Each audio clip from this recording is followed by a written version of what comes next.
Hi friends, good morning and welcome back to my channel. আমি শ্রী, আশা করি তোমরা প্রত্যেকেই ভীষণ ভালো আছো এবং সুস্থ আছো। আর আমিও ভীষণই ভালো আছি, বাট গরমে আমার অবস্থা কিছুটা এরকম। তার কারণ সকাল থেকেই প্রচণ্ড রোদ, প্রচণ্ড গরম লাগছে। আর আজকে যেহেতু সিঙ্গুর যাওয়ার দিন, দেখতেই পাচ্ছ যে অ্যাজ ইউজুয়াল আমি রেডি হয়ে গিয়েছি, জিতও রেডি হয়ে গেছে। জিত ওখানে গিয়ে ট্রেনিং জয়েন করবে। আর যেহেতু জামাই ষষ্ঠী, তো শপিং তো করতেই হবে, বুঝতেই পারছো। তো শপিংও করা হয়নি, আজকে আমরা সিঙ্গুরে গিয়েই শপিংটা করব। তো বুঝতেই পারছো সিঙ্গুরে নেমেও বেশ কিছু কাজ রয়েছে, সেগুলো কমপ্লিট করব, দেন বাড়ি যাব। সো চলো এখন বেরোনো যাক। আর গিয়ে কি করছি না করছি সেটা সবটাই তোমাদের সাথে শেয়ার করব। আর বুঝতেই পারছো ব্লগটা ভীষণই ইন্টারেস্টিং আর মজাদার হতে চলেছে, তাই একদমই কিন্তু স্কিপ করো না, পুরোটা এন্ড পর্যন্ত দেখতে থেকো। সো চলো এখনকার মতো টাটা।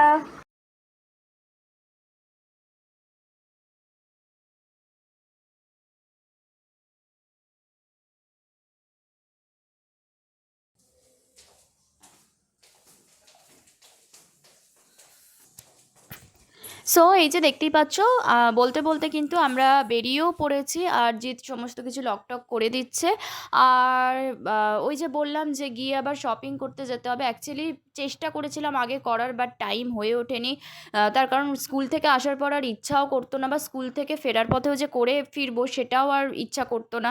তো সেই কারণে বুঝতেই পারছো যে হয়ে ওঠেনি। তো এনিওয়েজ, তো চলো সিঙ্গুরে চলে তো এসেছি। আর এখানে এসে শপিং টপিং তো করেই নিয়েছি, নিয়ে দুপুরবেলা লাঞ্চ টাঞ্চ করে দেখতেই পাচ্ছ যে লাঞ্চের টাইম হয়ে গেছে। সো চলো এখন একটু রেস্ট করে নিই, দেন আবার কথা হচ্ছে তোমাদের সাথে। তো এই যে দেখতেই পাচ্ছ লাঞ্চ করার পরে মায়ের জন্য আর বাবার জন্য শাড়ি জামা যা যা কিছু কেনা হয়েছে, আর আমার আর জিতের জন্যও যা কেনা হয়েছে সব কিছু শেয়ার করে নিলাম তোমাদের সাথে। আর গুড মর্নিং, দেখতেই পাচ্ছ যে সকাল হয়ে গেছে। আর আজকে হচ্ছে জামাই ষষ্ঠীর দিন। তো আজকে ভাইয়েরও ছুটি আছে, আর ভাই যেহেতু বাড়িতে আছে বুঝতেই পারছো ও রান্নাতে আজকে হেল্প করবে। আর এখানে দেখতে পাচ্ছ যে ভেন্ডি কাটা রয়েছে, করলা কাটা রয়েছে, আলু রয়েছে। অ্যাকচুয়ালি এগুলো ফ্রাই করা হবে। আর আলু যেটা সেটা হচ্ছে মাটনের জন্য। তো এখানে দেখতে পাচ্ছ গল্প করতে করতে কিন্তু তোমাদের সাথে মাটন মা অলরেডি সিদ্ধ করতেও বসিয়ে দিয়েছে। আর এদিকে দেখছো যে বাবা সমস্ত কিছু যা কিছু ফল আছে সমস্ত কিছু কাটতে ব্যস্ত। আর এখানে দেখতে পাচ্ছ যে মিষ্টি সমস্ত কিছু আমি রেডি করে নিচ্ছি যাতে ঠিকঠাক করে একটু ডেকোরেট করে দিতে পারি।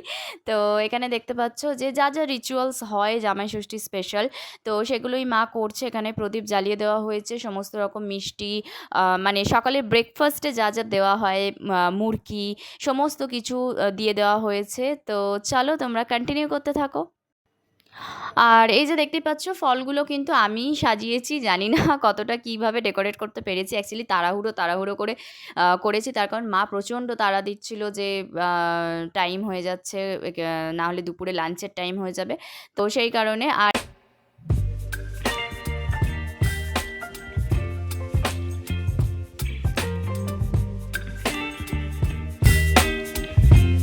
এদিকে দেখতে পাচ্ছ যে মাটন কিন্তু প্রায় রান্না হয়েই এসেছে। তো এখানে জাস্ট ঠিকঠাক বয়েল হয়েছে কিনা সেটাই এখানে চেক করা চলছে। তো চলো দেখতে দেখতে কিন্তু লাঞ্চেরও টাইম হয়ে গেছে। আর এই হচ্ছে আমাদের আজকে জামাই ষষ্ঠী স্পেশাল লাঞ্চের থালি। তো দেখতেই পাচ্ছ আমি অলরেডি তোমাদের সাথে সব কিছু শেয়ার করে নিয়েছি। আর এই হচ্ছে স্যালাড, এটাকেও আমিই ডেকোরেট করেছি। সো চলো আমরা এখন লাঞ্চটাকে এনজয় করি, আর আজকে ব্লগটাও এখানে এন্ড করছি। সো চলো দেখা হচ্ছে নেক্সট ভীষণ সুন্দর একটা ইন্টারেস্টিং ব্লগের সাথে। আজকের মতো টাটা।